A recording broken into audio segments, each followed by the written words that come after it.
Action movies किसको पसंद नहीं आती।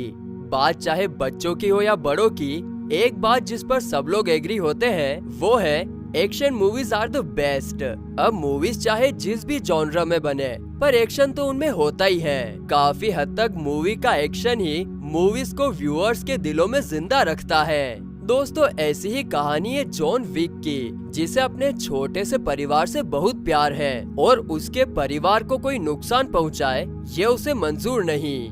कहानी की शुरू में एक कार रुकती है और जॉन विक आगे के दरवाजे से बाहर निकलता है। उसे बहुत चोट लगी होती है और उसके पेट से खून आ रहा होता है। जॉन कार के पास बैठकर अपना फोन निकालता है। वो उसमें अपनी वाइफ का एक वीडियो देखने लगता है और कुछ बीते लम्हे उसकी यादों पर दस्तक देते हैं। जॉन की वाइफ हेलेन हॉस्पिटल में एडमिट होती है। उसकी हालत काफी खराब होती है।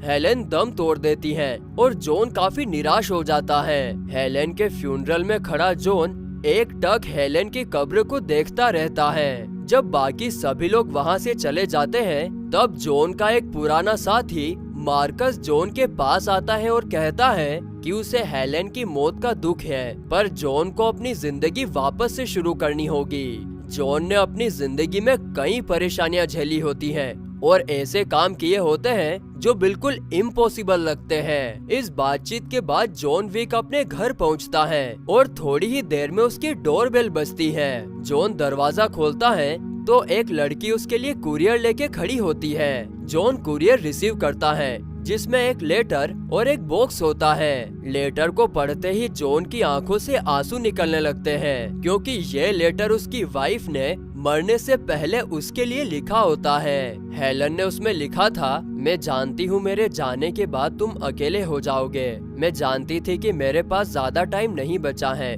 और मेरे जाने के बाद तुम टूट जाओगे। इसीलिए मैं तुम्हारे लिए एक साथी छोड़कर जा रही हूँ जिसका नाम है डेजी।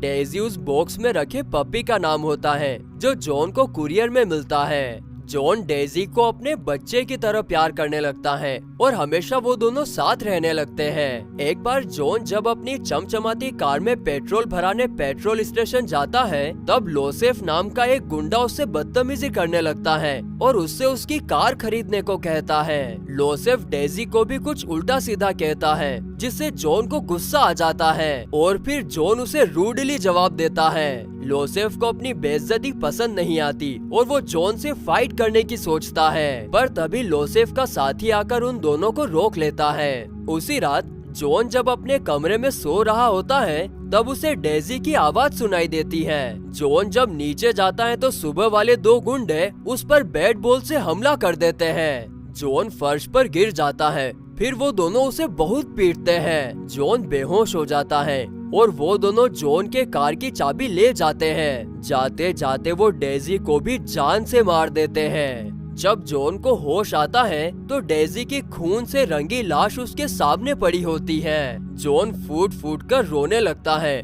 और फिर डेजी को ले जाकर दफना देता है। जॉन का आखिरी सहारा जो उसकी वाइफ ने दिया था वो उससे छीन लिया जाता है। अब जॉन का गुस्सा उसकी आंखों से झलकने लगता है। जॉन को पता होता है कि उसकी कार बहुत ही महंगी है और उसे बेचने के लिए उन गुंडों को किसी प्रोफेशनल की मदद तो लेनी पड़ेगी। जॉन सबसे पहले ओरिलियो नाम के आदमी के पास जाता है और उसे बताता है कि दो गुंडे उसकी कार ले गए और साथ में डेजी की भी जान ले ली। ओरिलियो उसे बताता है कि लोसेफ नाम का एक आदमी उसके पास आया था और उसने जॉन की गाड़ी का नंबर प्लेट चेंज करने के लिए कहा था, पर उसने उसे मारकर भगा दिया। ओरिलियो उसे बताता है कि लोसेफ एक रशियन माफिया का बेटा है। जॉन को अपना दुश्मन पता चल जाता है और वो ओरिलियो से एक कार लेकर लोसेफ को मारने निकल जाता है। जॉन के जाने के बाद ओरिलियो को एक फोन आता है जो कि रशियन माफिया और लोसेफ के बाप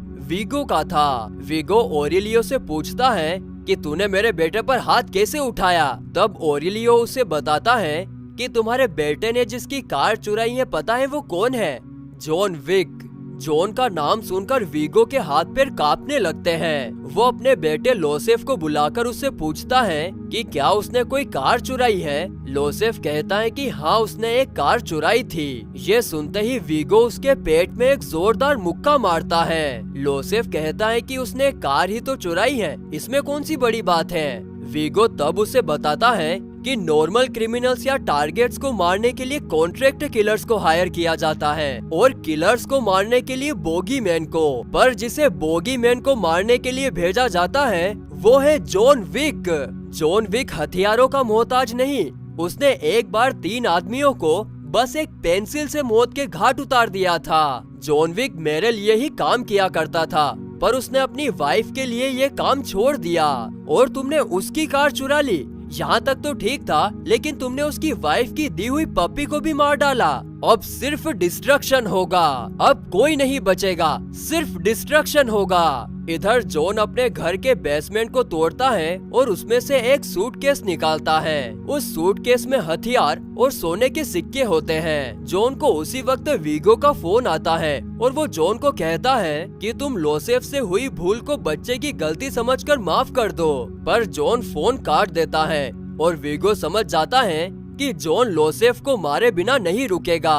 अपने बेटे की जान बचाने के लिए वीगो जॉन विक के घर पर बहुत सारे गुंडे भेज देता है, पर जॉन उन्हें ताश के पत्तों की तरह गिराता जाता है। सभी को मारने के बाद जॉन कुछ आदमियों को बुलाता है और सभी लाशों को ठिकाने लगाने को कहता है। हर एक लाश के बदले जॉन उन आदमियों को एक सोने का सिक्का देता है। अब वीगो जॉन विक की सुपारी देने के लिए जॉन के दोस्त और पुराने साथी मार्कस के पास जाता है, क्योंकि मार्कस भी एक बोगीमैन किलर था। पर मार्कस भी जॉन का नाम सुनकर हाथ खड़े कर लेता है। जॉन अगले दिन एक होटल में पहुंचता है जिसका नाम होता है कॉन्टिनेंटल।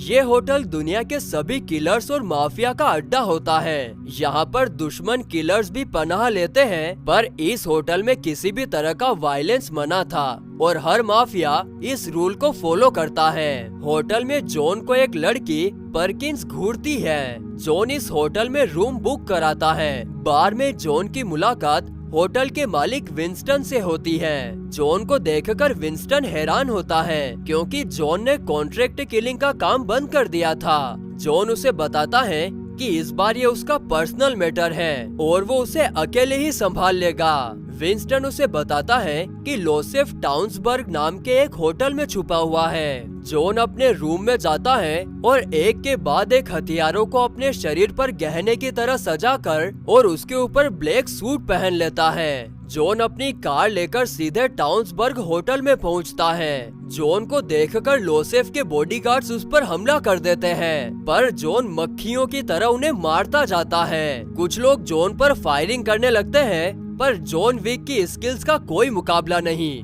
जॉन सभी की लाशें बिछा देता है, लेकिन लोसेफ वहाँ से जैसे तैसे करके अपनी जान बचाकर भाग जाता है और तब उसे जॉन की काबिलियत का पता चलता है। जॉन उस रात जब अपने होटल के कमरे में सो रहा होता है, तब परकिंस उस पर अटैक कर देती है और एक गोली जॉन के पेट में लग जाती है। लेकिन जॉन परकिंस को घायल करके पकड़ लेता है और गन पॉइंट पर उससे कहता है कि कोई ऐसी बात बताओ कि जिससे मैं तुम्हें छोड़ दूं। परकिंस उसे बताती है कि वीगो ने अपना सारा पैसा यहाँ से 18 मील दूर एक चर्च में छिपा रखा है। जॉन पूरी तैयारी करके अपनी कार में बैठकर सीधे उस चर्च में पहुँचता है और वहाँ मौजूद लोगों की लाशें बिछाने लगता है। इसके बाद वो वीगो के सारे पैसे को आग लगाकर बाहर आ जाता है। जॉन को पता होता है कि वीगो अपने पैसे से बहुत प्यार करता है और जब उसके पैसे में आग लगेगी तब वो जरूर जॉन को मारने आएगा। और ऐसा ही होता है। वीगो अपने पैसे को बचाने के लिए वहाँ आ जाता है और वो जॉन पर हमला कर देता है। भयंकर गोलीबारी के बीच एक कार जॉन को टक्कर मार देती है। जॉन बेहोश होकर गिर पड़ता है। अब जब जॉन की आंख खुलती है तो वो देखता है कि वो वीगो के कब्जे में है और वीगो के आदमियों ने उसे घेर रखा है। वीगो यहाँ जॉन से कहता है कि आज भी तुम्हारे अंदर वही बात है जो पहले थी। तुम आज भी सबसे शातिर और खूंखार किलर हो, पर तुमने आज अपनी जिंदगी की सबसे बड़ी गलती कर दी, और वो है मेरे पैसे को आग लगाना। चलो पैसे जल गए तो उसकी कोई बात नहीं, पर उसमें कुछ ऐसे पेपर्स थे जिनकी मदद से मैं दुनिया का सबसे बड़ा अंडरवर्ल्ड माफिया बन सकता था। खैर, अब तो तुमने सारे पेपर्स जला दिए हैं, पर फिर भी मैं तुम्हें छोड़ने के लिए तैयार हूँ, अगर तुम मेरे बेटे को माफ कर दो। जॉन गुस्से में कहता है कि उसके लिए अपने पपी डेजी को भुला देना नामुमकिन है, क्योंकि ये मुझे हेलन ने दिया है। वीगो समझ जाता है कि जॉन अब उसके बेटे लोसेफ को नहीं छोड़ेगा, इसीलिए वो अपने आदमियों को जॉन को मारने को कहता है और वहाँ से चला जाता है। वीगो के आदमी जॉन के मुंह पर मोटी प्लास्टिक की बैग लगाते हैं, जिससे जॉन का दम घुटने लगता है। पर अचानक सभी आदमियों पर गोली चलने लगती है और सब मरने लगते हैं, और ये काम होता है जॉन के दोस्त मार्कस का। सभी आदमियों के मरने के बाद जॉन वीगो का पीछा करने लगता है और थोड़ी दूर बाद उसकी गाड़ी को रोककर उस पर बंदूक तान देता है। वीगो जल्दी जल्दी लोसेफ की लोकेशन बता देता है, क्योंकि उसे लगता है कि लोसेफ के पास हाई लेवल सिक्योरिटी है और जॉन उसे नहीं मार पाएगा।